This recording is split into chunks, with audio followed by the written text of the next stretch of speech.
Hello everyone दोस्तों, मैं अरुण शर्मा। आप देख रहे हैं द सोच। दोस्तों वीडियो में बात करने वाले हैं अमेरिका की सुपर वापसी के बारे में कि अमेरिका में डोनाल्ड ट्रंप का जो पंचम लहराया है, जो उन्होंने इतिहास रचा है, उस इतिहास रचने में जितना तो डोनाल्ड ट्रंप का देश में नाम नहीं हुआ, जितना तो अंबानी की चर्चा हो रही है कि हमारे देश में से ना मोदी जी पहुंचे, ना राहुल गांधी पहुंचे, ना कोई दिग्गज लीडर पहुंचा।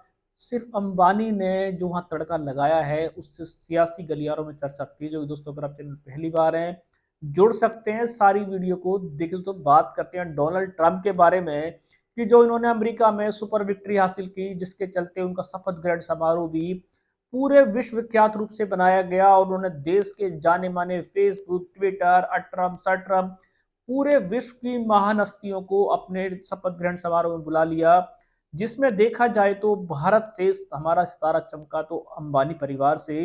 अंबानी को पहुंचने का मौका मिला, राहुल गांधी हो, मोदी जी हो, अन्य लीडर हो, किसी को भी डोनाल्ड ट्रंप के फंक्शन में जाने का मौका नहीं मिला। अब इस पे अलग अलग चीजें हैं।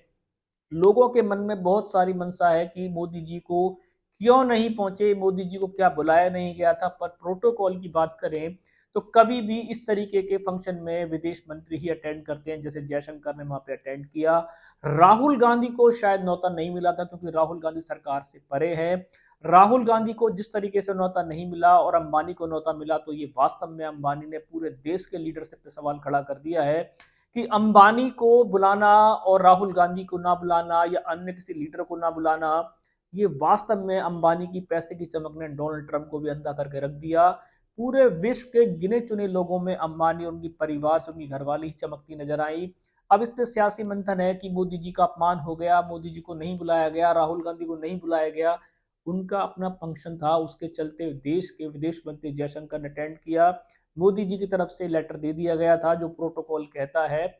इसके बावजूद वहां पे इटली की प्रधानमंत्री थी, शायद उनको आना पड़ा। पर हमारा प्रोटोकॉल ये कहता है कि हमारे देश में से विदेश मंत्री भी अटेंड कर सकते हैं। इससे मोदी जी का अपमान का कोई लेना देना नहीं है। बची राहुल गांधी की बात, तो राहुल गांधी को ना बुलाना ये डोनाल्ड ट्रंप का अपना फैसला है। और पर मोदी जी के और राहुल गांधी को ना बुलाना, डोनाल्ड ट्रंप की असली कहानी क्या थी? पर देखा जाए तो मोदी जी ने जिस तरीके से एक लेटर लिख के भेजा, डोनाल्ड ट्रंप उनके सबसे करीबी माने जाते हैं।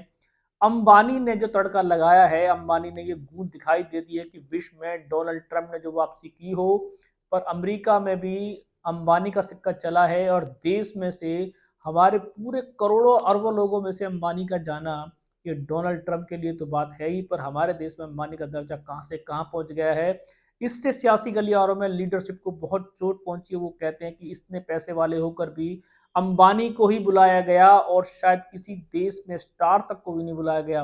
डोनाल्ड ट्रंप के फंक्शन ने देश में बवाल मचा के रख दिया है और उन्होंने उल्टे सीधे जो डिसीजन लिए हैं, उससे भारत में भी काफी सारी दिक्कतें आने वाली है। चाहे H1 वीजा को लेकर हो, चाहे वहां पे नागरिकता को लेके हो, चाहे वो कुछ उसको लेके उन्होंने काफी सारी आके गलत टिप्पणियां कर दी हैं। भले ही भारत से उनके अच्छे संबंध बताए जा रहे हैं, पर डोनाल्ड ट्रंप की जो बेवकूफी भरी हरकतें उन्होंने सब अभी लागू करने की कोशिश की है, उससे बवाल होने निश्चित है। आने वाले समय में मोदी जी और राहुल गांधी तो फंक्शन में नहीं गए, क्या अंबानी को इससे कोई फायदा होगा? क्या अंबानी की पैसे की चमक डोनाल्ड ट्रंप तक पहुंच चुकी थी? क्या डोनाल्ड ट्रंप अंबानी के लड़के की शादी का न्योता उनको मिला था? बहुत सारे मंथन है। पर देखा जाए तो देश के सबसे बड़े पैसे वाले अंबानी ने सारी खूबसूरती बटोर ली है और इस पर बहुत से नेताओं को शायद अच्छा नहीं लगा है। आने वाले समय में अंबानी और कितनी बड़ी हस्तियों के फंक्शन में पहुंचेंगे, उस पर लेके आएंगे। अगर आप चैनल पर नहीं जुड़े हैं, जुड़ सकते हैं हमारी सारी। दोस्तों मैं अरुण शर्मा मिलूंगा नई सोच के साथ। अपना ध्यान रखें। नमस्कार।